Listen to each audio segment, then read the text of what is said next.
Our top story tonight is raining gains on Dalal Street. The markets rise for the 6th day in a row to round up a solid week. The Nifty regains 8,200. Sensex cracks a double century. The second lead, Finance Ministry engineers a rally in the money markets. Bond and rupee jumped to 3-week highs as sources say the RBI wants to convert the $30 billion FII investment limit in government bonds to a rupee limit.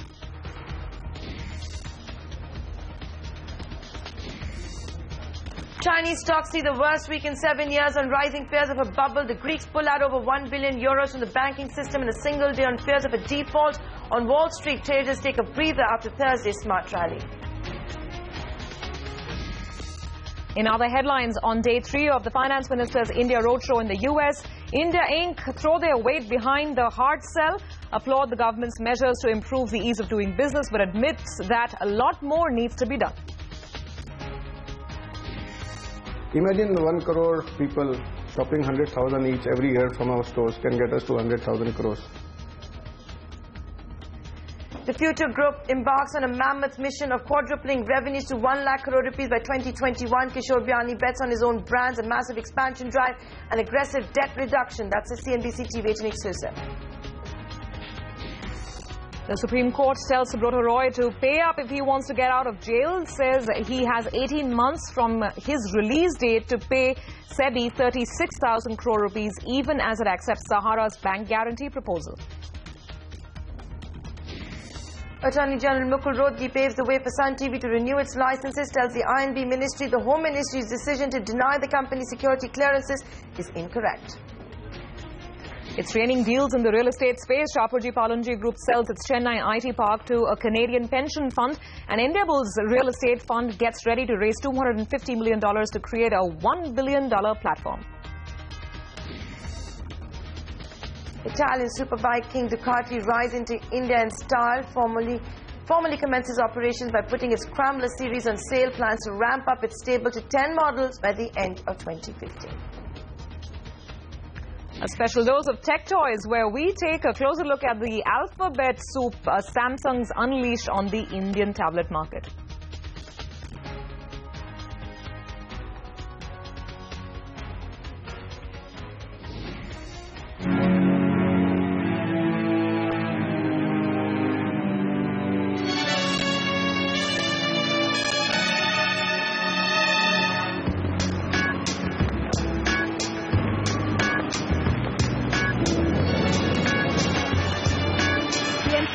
Claimed that it has spent almost 1,000 crores in road repair works and subway repair works. Clearly nothing much has been done. And remember, this is just the beginning of monsoon.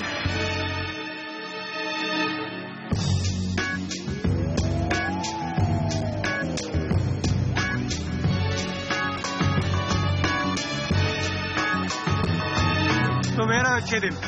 There is no Chedin at all. Sir, given and contractors are not carrying out any work. Right. They are interested only in the money, and there is a lot of corruption, I am telling you. Patients to sit and wait for them to come. Right. We said at least they'll help us. No, none of them. Even the helpline didn't help us. They told that the train will move, you all be in the train only.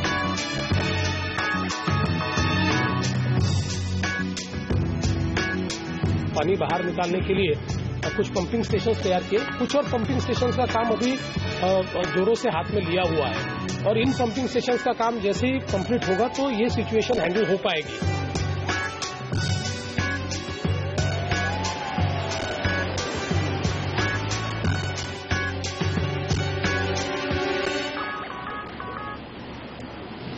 Well, that's the day the financial capital has had today. Incessant rains, flooded roads, disrupted trains, power outages, and worst of all, harassed people. Surabhi, how did you get to work in Mumbai? Well, Nantara, I wouldn't say it's been easy. It did take a while, but thankfully the roads were empty because a lot of people are actually off the roads. But I must say there's something about Mumbai, as they say, the spirit of the city. I'm telling you, I am here. Our entire team, lots of people work into putting India Business Hour together, and they're all here as well. We're trying to be on our feet, but I'll tell you that feeling of your clothes being very wet and damp, that isn't extremely pleasant. But Nantara, I mean, yes, a lot of people were complaining, but look at Dalal Street. It seems the rain gods are really blessing that particular street in the city. It's been raining everywhere, including the green on Dalal Street. But just to pick up on what Surabhi was saying, this is why we're first in business world, right? Come rain, come shine, all of us dedicated to our work. But now let's tell you what actually happened on Dalal Street. It depends on whether you see the glass as being half empty or half full. There's really only one way to describe the day the bulls had. A steady session that helped the markets close the week comfortably in the green. The Nifty gained over 50 points. It's reconquered 8,200 mark, closing by 25 points above that. Sensex cracked a double century despite the weak volumes. Mid-caps rising in tandem with the blue chips. That index in the green by about 80 points. Sonia Shenoy wraps up today's trading action. Sonia, good wrap to a good week. Oh, yes, it is. And what a great week it's been. You know, the Nifty and the Sensex are up 3% this week. Honestly, at the start of the week, if anyone would have said that the week would end with the Nifty conquering 8,200, no one would have believed it. 6 straight days of gains. And in fact, we've seen some genuine buying in heavyweights. Look at Reliance Industries. It's gained 12% this week. So have a whole host of other stocks like Tata Motors, etc. The Bank Nifty surged in late trade today. And that actually, you know, caused further incremental gains on the index. So we did see a couple of positive cues. One, of course, the monsoon fears have now subsided because of the torrential downpour in Mumbai. So that aided a lot of rural-linked stocks, the likes of M&M, etc. And then you saw a big underperformance from China that aided our markets today as well. But let's take a look at the gainers today. A lot of blue chip buying, like I mentioned. So names like HDFC, Reliance Industries, Bharti Airtel, ITC, all gaining about 1 to 4 odd %. And then you had banks. You know, now banks have come out of the woodwork and are starting to participate a little bit. Today you had Bank of Baroda, PNB, Kotak Mahindra Bank and HDFC Bank that did quite well. And from the auto space, like I mentioned, a lot of companies that have an exposure to the rural markets saw a bit of a relief rally now that the monsoons have picked up. So M&M and Hero MotoCorp along with Maruti Suzuki did quite well. On the losing end, you had a sell-off in Tata Motors today. Tata Power and Sun Pharma too didn't look very good. So those are a couple of stocks that closed in the red. But look at the mid-cap gainers. Escorts, it sells tractors. So because of the improvement in the rainfall, Escorts did quite well, 8% higher. Sun TV had a relief rally today. And a lot of NBFCs that have an exposure to the rural market like M&M Finance, Bajaj Finance did quite well. All those stocks up about 5 to 6 odd %. And Amtech Auto too up about 6.5 odd %. So yes, there was a rainfall cheer on the Dalal Street, and we had a great end to a very solid week. All right, that was Sonia with the markets. Well, from D Street to Minsitry, the Indian currency has gained for the second day running, resulting in the domestic currency closing the week sharply stronger, well below the 64 mark to the dollar. Well, what exactly got the rupee so riled up? CNBC TV 18 learns that the Finance Ministry could have engineered the rally in bonds and the currency. Sources say that the RBI wants to convert the $30 billion limit on FII investment in government bonds into a rupee limit. Sensing this will permit more FII investment in government bonds, dealers drove up the rupee and, of course, bond prices to 3-week highs. Lata Venkatesh is now joining in with the analysis. Lata, what would this mean in terms of additional flows into the money markets? About 2.5 years ago, the RBI put a limit that foreign investments in Indian bonds can at the most be $30 billion. I think it came 3 years earlier, a good 1 year before the taper tantrum. And now what the Finance Ministry is saying the RBI is proposing is that 30 billion at that time had a certain rupee value because the rupee at that time was about 58, less than, the dollar was cheaper than 60. But now that the rupee is 64, the dollar rupee is 64, if you multiply it by 64, it opens up another 37,000 crore rupees worth of limit for FIIs. And to that extent, they can buy more Indian bonds. Now, this is a proposal, the Finmin says, from the RBI. RBI sources themselves say it is only a proposal. We don't know whether to apply it retrospectively or prospectively. But chances are, if an idea is mooted like this, some space is going to open up for more FII to buy government bonds. Now, FIIs are absolutely hungry for Indian government bonds. That limit closed some time back, and the last time that limit was auctioned, it went for a premium of 60 pies. So this 37,000 crores, if it opens up, it will be just grabbed by the FIIs. What will that mean? That 37,000 crore more of government bonds will be bought, which is why you saw a huge rally in government bonds, about over a rupee, and the yields fell from 7.76 to 7.70 in intraday trades. as well, that will mean, $6 billion coming into the system. And that's why the rupee got so strong. The dollar, which was at about 63.73 at close yesterday, became as cheap as almost 63.50. It's only a proposal at this point in time, but obviously people are going to buy before the event. Thanks, Alata, for joining us with that analysis. That seems to be the reason why we saw the spike in the rupee as well as the bond market. Speaking of good news from policymakers, here's one for the oil sector. For the very first time, the oil companies have been informed about the subsidy sharing mechanism before a quarter has come to an end. The mechanism is going to be the same formula that was followed in the fourth quarter of last fiscal, that's FY15. All upstream companies exempt from paying anything towards the subsidy as long as the Indian crude basket remains below $60 a barrel. If it crosses $60 and is below $100 a barrel, then companies like ONGC will have to pay 85% for every incremental dollar towards subsidies. Why exactly has the government gone ahead and decided to declare this mechanism in advance? Well, CNBC TV 18 learns the government is looking to go ahead with the divestment, a 10% divestment in IOC soon after the company declares its first quarter results. We understand the roadshows will begin from August. You remember, IOC has till the 15th of August to declare its earnings. Sources say that with this in mind, the government believes any clarity can provide on the subsidy sharing mechanism will help attract a higher valuation. We do understand the fact the government is looking to provide this kind of clarity before a quarter comes to an end is going to be part of a big pitch made during those roadshows. Here's another CNBC TV 18 exclusive from multi-channel retailer to a FMCG major. That's how the Future Group would like to describe itself in 2021. By then, the group expects revenues to increase from 25,000 crore rupees to 1 lakh crore rupees, a fifth of which will come from sales of its own brands. In this exclusive conversation with Menika Doshi, Kishore Biani says he's targeting 6,000 stores by 2021, of which 4,000 are going to be small stores. Debt will only decrease from there on. Investments will be frugal, and acquisitions of small brands very much part of the strategy. Here's an excerpt of that conversation.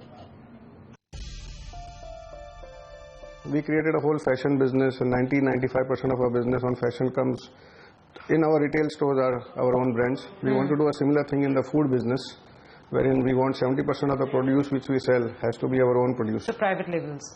It's going to be brands. It's not they are going to be sold extensively across the country. These are products that you expect will sell in other retail chains as well? I think we are becoming virtually an FMCG company with multiple products. We are already started lines of production. We are putting up a rice mill, a flour mill, a spice mill, a biscuit factory. We have started frozen goods, plus dips and sauces, plus chips. I think you name the item, personal care, personal hygiene, virtually everything except for oral care at the moment. In terms of numbers, store strategy, doubling of revenue, what does Future Reborn entail? I think we believe that we have created a base. This year we should be close to 22,000 crores in revenue as a group. And if we compound at 25 to 27% a year, by 2021 we should become 75,000 crores only on the basis of compounding. This compounding will entail addition of new stores, same store sales growth, and our new businesses which we are doing around FMCG. Plus, there can be opportunity for inorganic growth. There can be opportunity for adding up more square foot. And we are also working on something big, which is the data science part. Okay. We have around 28 million customers database who shops with us, along with our loyalty programs, Payback, Big Buddha Profit Club. It's all about how do you talk to the consumers in the technology which they understand and make them shop more. Imagine 1 crore people shopping 100,000 each every year from our stores can get us to 100,000 crores. Is that the goal for 2021? Besides it sounds good, 100,000 crores. So I think that's the goal. Let's say in 2021, if you do reach that 100,000 crores, how much of that revenue will come from the sale of future products as opposed to sales in future stores? I think 20,000 crores of business will come out of what you call the FMCG play. What has prompted this sort of shift in positioning from being a retail player to maybe being a brands player? If you look at the base which we have created now, every incremental sale in our store is positive EBITDA accretive in a significant way. Imagine today we are selling other people's brand and 70% of business comes out of our own brands. I think it's margin accretive to a proportion where we become very strong in terms of competitive landscape in any which way. Secondly, by selling somebody else's product, you can't make money. especially on the food side of business, because it's very lopsided towards manufacturing. Nowhere in the world people can get 90% of MRP into their own pocket. So today, your labels constitute what proportion of your around 25% of our business. 25% in your stores. And your aim by 2021 is to take around 70%. Around 70%. Yeah. But majorly, currently our packaging, it's commodity play. I think the branded, value-added play will be the next 40%. How is this going to change your profitability profile? I think we are probably one of the retailers in the world in a hypermarket space, like a Big Bazaar, which operates on a gross margin of 28-29%. That's a very difficult thing to achieve, because non-food component is more than 60% in our business, which is significantly high. World over, I think hypermarket non-food is not more than 25-30%. So we are virtually reverse. So how do you see that changing? I think that this margin profile can go up further.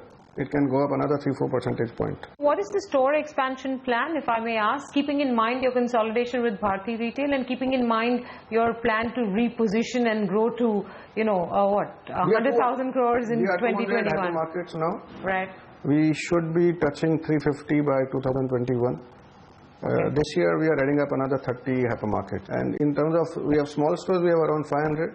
We think we'll take it up to 4,000 by 2000. That's going to be 4,000? Yeah, 4,000, maybe more. And these are low, so they're not capital intensive. They are not efforts. capital intensive, and it is also furthering our strategy of selling our own brands into every nook and corner. And these, like you said, could be branded, depending on the region, could be branded Easy Day, Nilgiris or KB. Absolutely. It would be more than 1,200 stores now, including small, big, all put together. More than 1,200? Yeah. And I think we should touch 6,000 stores by 2021. Okay. What are your, in conjunction with everything that we've discussed, or rather keeping that in mind, therefore your investment plans? And in the same breath, I will also ask you about your continuing plans on the debt reduction side. I think we have done a lot around debt reduction. You have, yes.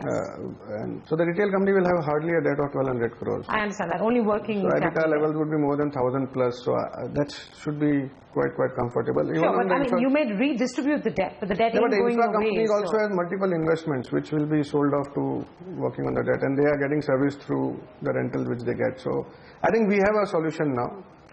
And let's talk about the multiple investments that you hope to sell then. We are looking at a part stake in our logistic business. How much do you expect that will fetch for you? It can be 700 to 800 crores. That is for a, what, 10 to 20% stake? I won't talk about the percentage, but that's in the offing. We are looking at a part stake in one of our denim brands. Okay. So that can be a significant money again coming up. Again, how much, if I may ask? It will be to the tune of around 400-500 crores. Okay. I think, and then whenever we get an opportunity to exit our financial services business, we'll look at it. A full exit or partial exit? Partial exit. We are never looking at full exits now in any other businesses. So I suppose, for instance, in insurance, you would like to be able to go down to 51. Yeah, so that would be cash generation for us, and that's significant. We don't have that kind of debt to now worry about. In insurance, have your partners indicated when they might want to consider? We are in very early discussions. How long will it take? I don't know. And what would you outline as your investment plan in order to be able to reach your 1,000? The incremental investment is going to be far lower than in our first phase what we did. I think till 2021, I don't think so we'll invest more than 1,000 to 1,200 crores. In your opening remarks, you mentioned that some part of this repositioning may include an inorganic strategy. There are many opportunities in the country, especially on the FMCG space. We just acquired a brand called Kara, which is on the personal hygiene space. Okay. We are looking at currently launching. We just launched a body wash at a price of 59, at the price of a soap. So we are excited to launch many products, to acquire small brands, make them grow big. This is on the FMCG front, not necessarily on the retail front. On the retail front, there are not many opportunities, and wherever but if you're intending to go this local and in small format stores, value stores, small format properties are available, and you can open them up. And secondly, it won't be only a company-owned, company-operated format. It will be company-owned, franchise-operated, franchise-owned, franchise-operated. You have to create franchising, otherwise you can't open this number. So you're saying the opportunities of, let's say, acquisition or inorganic growth are higher right now in the FMCG business than they are in the retail business? But retail at the moment, we don't see that opportunity, except for some regional players, we don't see that opportunity. And whenever time comes in, I think joining hands is the best thing for everyone. Well, retail king Kishore Bayani there talking about securing a bright future for the Future Group. And speaking of futures, here's one that's still a little iffy. Sahara Group chief Subrata Roy will remain inside Tihar jail for now. The Supreme Court has said that he would be released on bail only after the group has paid up 10,000 crore rupees. This will have to be half in cash and half through a bank guarantee. Now, the Apex Court has also set out a strict timeline for the group to repay 36,000 crore rupees. That's 26,000 crores to SEBI and 10,000 crore rupees towards bail. Ashok Bagria joins in with all the details. Ashok, take us through what the court order says and what this means for Mr. Subrata Roy. Well, basically three things Supreme Court making very clearly. First, it's sticking to its earlier orders, or basically today the Supreme Court reiterated its earlier position where it said that unless Subrata Roy Sahara pays up 10,000 crores to SEBI, 5,000 in cash and 5,000 by the way of bank guarantees, he will not be let out of the jail, number one. Number two, this time around the Supreme Court has gone a little further. It's basically given a timeline to Subrata Roy Sahara that in case he is released from the jail, within 18 months he will have to repay rupees 36,000 crores to SEBI, which SEBI claims is the amount it owes to investors.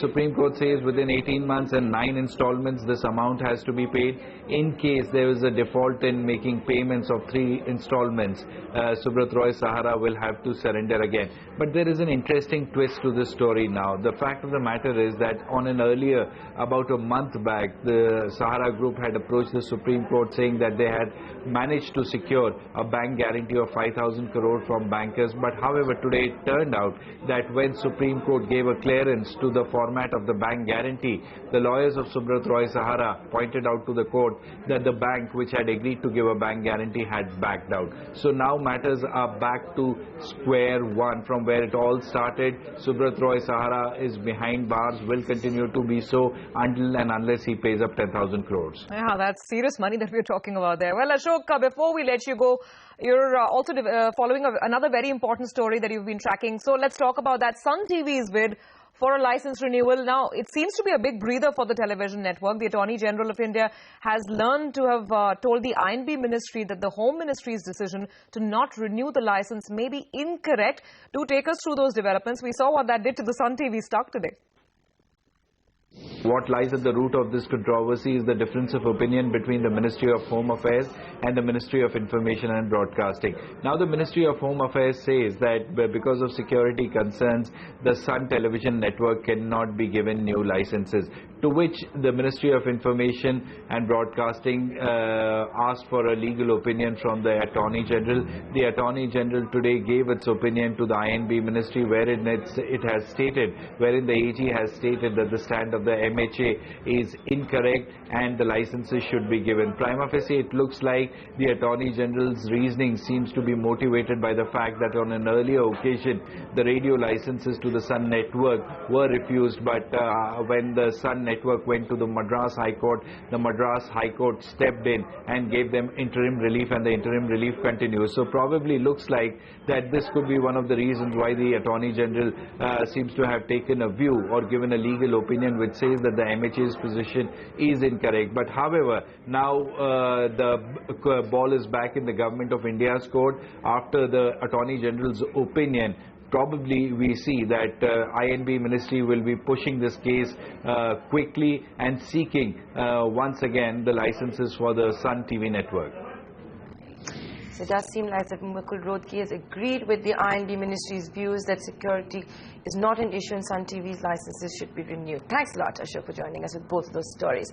Here's the latest from the Finance Minister Arun Jaitley's 9-day visit to the United States. Jaitley's wrapped up the New York chapter by addressing a FICCI panel. He's reiterated the government's commitment towards agriculture, saying it's crucial India has food surplus even as the time of adversities. He says the government's main focus for the past 1 year has been to set the agenda and policy straight. The first role of the government has to be, in terms of policy, there has to be clarity.